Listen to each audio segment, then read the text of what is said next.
Hello everyone, আসসালামু আলাইকুম। কেমন আছেন সবাই? আশা করছি ভালো আছেন। আজকে আবারও একটা নতুন রেসিপি নিয়ে চলে আসলাম। আজকে আমার রেসিপিটি হলো জলপাই দিয়ে পুঁটি মাছের টক রান্না। আশা করছি রেসিপিটি আপনাদের ভালো লাগবে।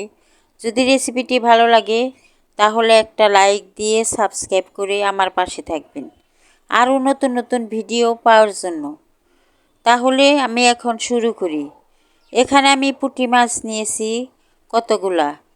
এই পুঁটি মাছটা আমি ভালো করে কেটে ধুয়ে পরিষ্কার করে নিয়েছি। এই মাছগুলা দিয়ে আমি টকটা রান্না করে আপনাদেরকে দেখাবো। এখানে জলপাই নিয়েছি 4টা।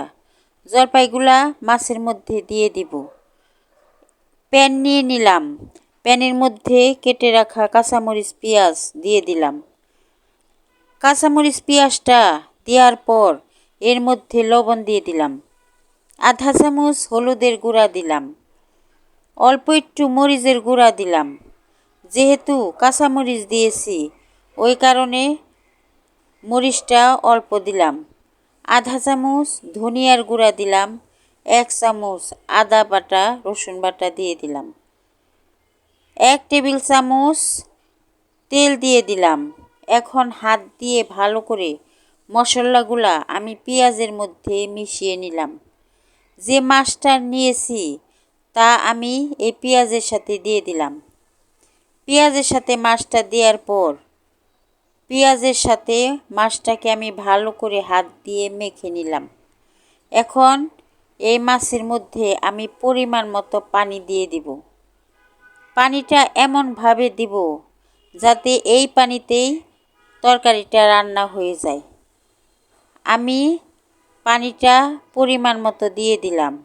এখন ঢাকনা দিয়ে ঢেকে চুলায় বসিয়ে দিব। চুলায় বসিয়ে দিলাম।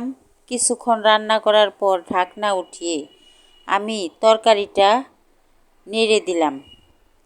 তরকারিটা নেড়ে দেওয়ার পর আবারও ঢাকনা দিয়ে ঢেকে দিলাম।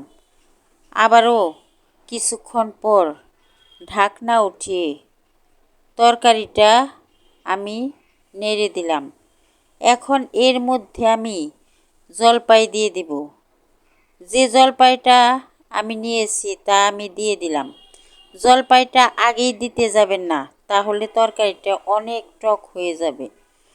ওই কারণে আমি জলপাইটা পরে দিলাম। আবারও ঢাকনা দিয়ে ঢেকে কিছুক্ষণ রান্না করলাম। কিছুক্ষণ রান্না করার পর ঢাকনা উঠিয়ে তরকারিটা আমি নেড়ে দিলাম।